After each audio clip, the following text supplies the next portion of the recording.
I think a lot of people are like, from millennials onward, they're like saying these generations are just like, not much potential, not much of that. But like you're seeing like these young people become entrepreneurs. You're seeing them adapt like with COVID and with Zoom and all this stuff. And like, I don't necessarily agree. I think like one thing that worries me is that I think with everything going on in society, people just think things are just going to continue as is. Like everyone's still acting like maybe this is like something that is just off the wall, but I feel like everyone still acts like we're in the 20th century of like stable money, stable economy. US is dominant, and I'm worried that like when that changes, the world's just going to go ape shit, especially in America. Like Yeah. I worry about those things every day.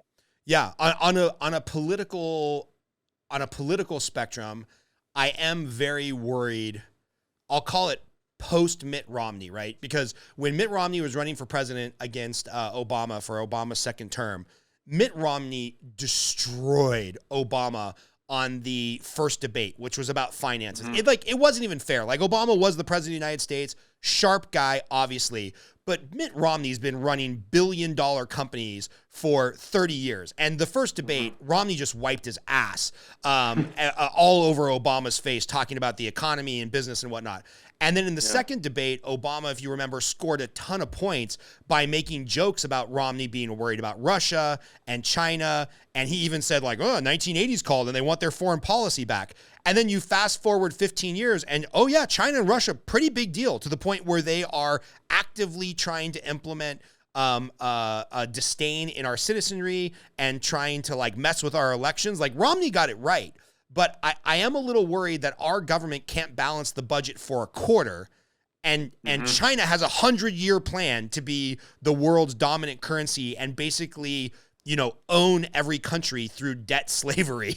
So Yeah. it's very concerning that we can't seem to make it through 90 days without having some new, woke culture war of the century. And China's like, here's our published 100-year plan on our government website to basically own the rest of the world. And yeah, it scares the shit out of me.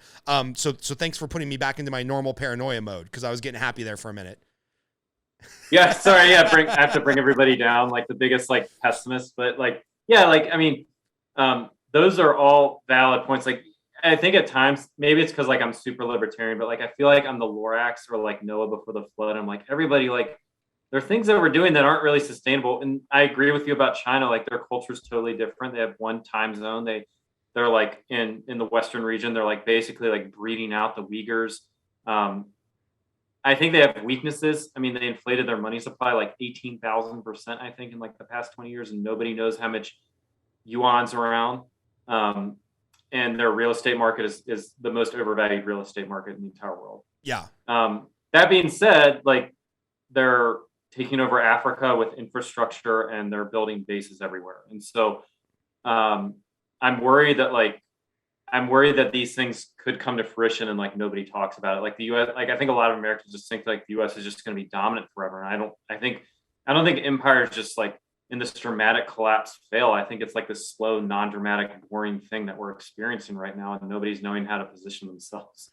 Yeah, I think, there's this great comedic skit by, I think it's Jim Gaffigan, where he talks about everything is McDonald's, right? Where it's like, you don't wake up one day and you're just fat. You just kind of slowly get fat because you eat too many fries. And he's like, everything's McDonald's. It's this fast food, instant gratification. And I feel like if you could make an analogy for America, America's just getting fat. We're not going to collapse overnight, but we're slowly just gaining pounds. And one day we're going to wake up and we're going to be really fat and lazy and underprepared. And China's going to be super lean and dominant, running triathlons and having super soldiers, and we can't even figure out what we want to do with our military.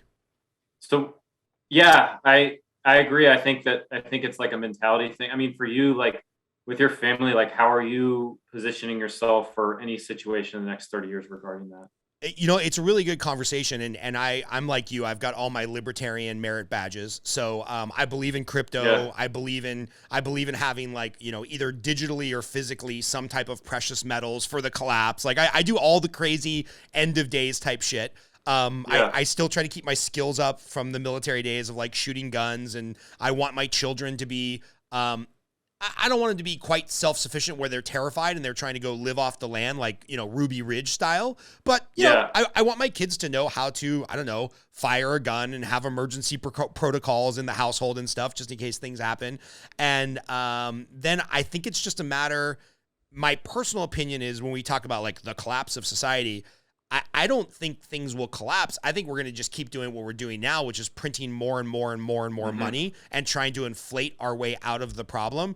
And so I think owning hard assets that I can then pass on to my kids, whether that's real estate or gold or the stock market or crypto, I think I'm just myself, the way I'm dealing with it is I'm trying to diversify assets into areas that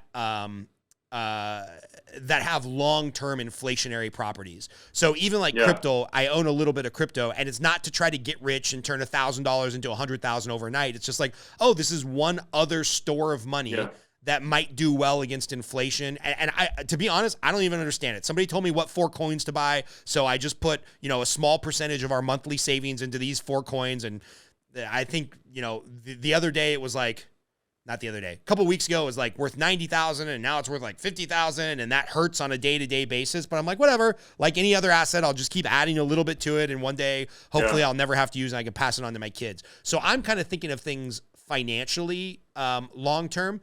Now, I do have some friends, and I won't use them by name because they'd probably be embarrassed for this information to get out here, but they're total normal members of society. Some of them are Republicans, some of them are Democrats, some of them are libertarians, and they've gone all in. Like, I'm buying 50 acres in the middle of Texas with my own water rights and solar and animals, and like, I'm going to be ready to completely live off the grid if the shit hits the fan. And I'm like, I'm not quite there yet, but kudos to you if that's the lifestyle you want. Yeah, I mean, I think your plan is great because you're diversifying. You're not like overexposed. I mean, I'm sure like all my friends and probably a lot of your friends, like a lot of people I know are massively overexposed in Wall Street. They're not exposed in other things that could appreciate, let's say that something happens. Like, I think we're going to enter this crazy multipolar world where maybe there's not a dominant superpower and no one really knows who's boss in the world. And like, I think it's just best for everyone to be prepared in some way outside. I'm not saying like put all your money in crypto, but like silver, like if you're there for short-term gains, most silver in the world's been mined, and a lot of it's in landfills. And there's very few that's actually under the ground. And with all these like environmental proposals, what do they all need is silver.